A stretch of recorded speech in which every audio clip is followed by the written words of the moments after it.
नमस्कार दर्शकों। परमात्मा प्राप्ति के लिए उच्च वर्ग में जन्म लेना जरूरी नहीं है, जरूरी है परमात्मा के प्रति लगन। ऐसे ही एक महापुरुष के बारे में आज हम आपको बताएंगे, जिनका जन्म निम्न जाति में हुआ, परंतु पूर्ण परमात्मा कबीर साहिब जी से भक्ति प्राप्त कर उन्होंने अपने जीवन का कल्याण करवाया। जी हां दर्शकों, हम बात कर रहे हैं संत रविदास जी की, जो कबीर साहिब जी के समकालीन रहे और शूद्र जाति में उनका जन्म हुआ। संत रविदास जी चर्मकार का कार्य करते थे, लेकिन मरे हुए जानवरों के चमड़े का ही प्रयोग करते थे। वे जीव हिंसा नहीं करते थे।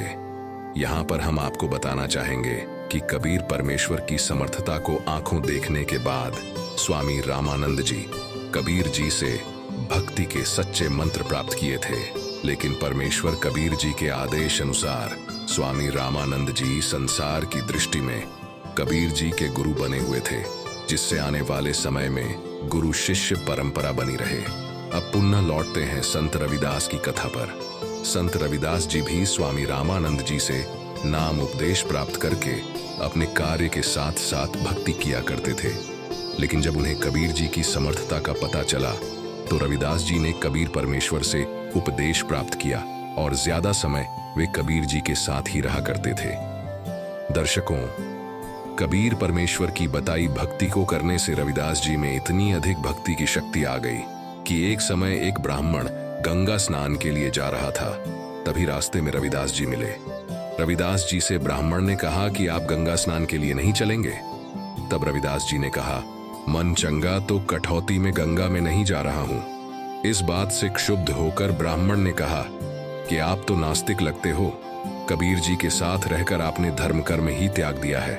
यदि कुछ दान करना चाहते हो तो मुझे दे दो, मैं गंगा मैया को दे दूंगा। इस बात पर रविदास जी ने एक कौड़ी ब्राह्मण को यह कहकर दी कि यदि गंगा मैया हाथ में लें तभी देना, अन्यथा मत देना। तब गंगा में स्नान करने के बाद जब ब्राह्मण ने रविदास जी की भेंट गंगा जी को देना चाहा, तब गंगा मैया स्वयं प्रकट हुई और उन्होंने उस कौड़ी को लिया तथा एक सोने का कंगन देते हुए कहा कि यह कंगन रविदास जी को देना और कहना कि आपने मुझे कृतार्थ कर दिया। अपने हाथ से प्रसाद देकर मेरी यह तुच्छ भेंट स्वीकार करना। लेकिन सोने का कंगन देख ब्राह्मण के मन में दोष आ गया और वह लालच में आकर वह कंगन रविदास जी को न देकर राजा को यह सोचकर दे देता है कि राजा खुश होकर उसे बहुत सारा धन देगा। राजा ने कंगन रानी को दिया। फिर रानी जिद कर बैठी कि ऐसा ही दूसरा कंगन भी चाहिए, जिससे ब्राह्मण के जीवन पर संकट आ गया कि अब वह दूसरा कंगन कैसे लाए, क्योंकि राजा ने कहा था कि यदि वह कंगन नहीं लाया तो सपरिवार मौत के घाट उतार दिया जाएगा। तब ब्राह्मण रविदास जी के पास जाकर अपनी गलती की क्षमा याचना की। फिर रविदास जी ने उसे ब्राह्मण को कठौती अर्थात मिट्टी का बड़ा टब जिसमें चमड़ा भिगोया जाता था में हाथ डालने को कहा और ब्राह्मण से कहा कि वह गंगा मां से प्रार्थना करे कि भक्त रविदास जी की प्रार्थना है कि आप कठौती में आए और एक कंगन वैसा ही दें। जब ब्राह्मण ने उसे कुंड में हाथ डाला तो 4 कंगन उसके हाथ में आए।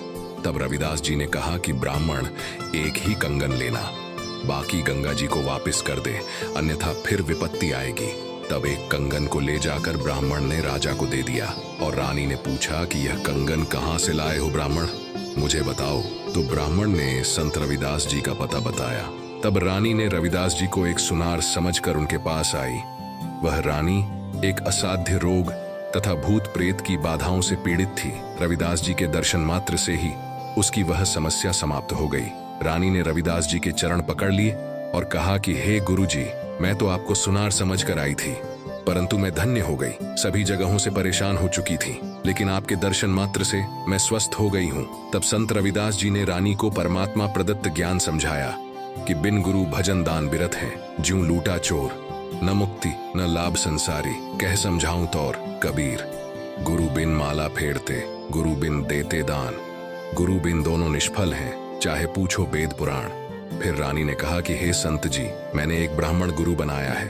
रविदास जी ने कहा कि नकली गुरु से भी कुछ लाभ नहीं होना। आप जी ने गुरु भी बना रखा था और कष्ट यथावत थे, क्या लाभ है ऐसे गुरु से? रानी ने कहा कि आप सत्य कहते हैं, आप मुझे शिष्य बना लो।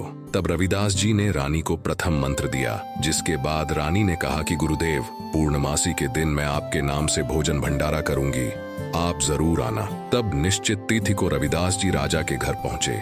साथ ही पूर्व में आमंत्रित 700 ब्राह्मण भी भोजन भंडारे के लिए राज दरबार में पहुंचे। रानी ने रविदास जी को अच्छा आसन दिया और उनके साथ ही 700 ब्राह्मण को भोजन के लिए पंक्ति में बैठने का आग्रह किया। जब पंडितों ने देखा कि एक अछूत जाति का व्यक्ति रविदास हमारे साथ बैठा है, तब उन्होंने क्रोधित होकर कहा कि हम भोजन नहीं करेंगे। इस पर रविदास जी ने कहा कि आप भंडारा कीजिए, मैं दूर जाकर बैठ जाता हूँ। जिसके बाद जहाँ ब्राह्मणों ने अपने जूते रखे थे वहां जाकर रविदास जी बैठ गए और भोजन करने लगे। परंतु तभी एक अनोखा चमत्कार हुआ। सभी 700 ब्राह्मणों के साथ रविदास जी उनकी थाली में भोजन कर रहे हैं।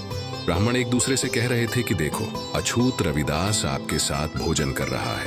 दूसरा कहता, देख, तेरे साथ भी कर रहा है। रविदास जी, जो कि ब्राह्मणों से दूर बैठे थे, ने कहा कि मुझे क्यों बदनाम करते हो ब्राह्मणों, मैं तो यहाँ बैठा हुआ हूँ। फिर रविदास जी ने कबीर जी द्वारा प्रदान किए गए ज्ञान के आधार पर कहा कि ब्राह्मण कर्म से होता है, जाति से नहीं। कबीर साहिब जी ने कहा है, ब्राह्मण सोई जो ब्रह्म को पहचाने, अर्थात ब्राह्मण वह है जिसने ब्रह्म अर्थात भगवान को पहचान लिया। तब रविदास जी ने अपने शरीर के अंदर स्वर्ण का जनेऊ दिखाया तथा कहा, मैं वास्तव में ब्राह्मण हूँ, मैं जन्म से ब्राह्मण हूँ।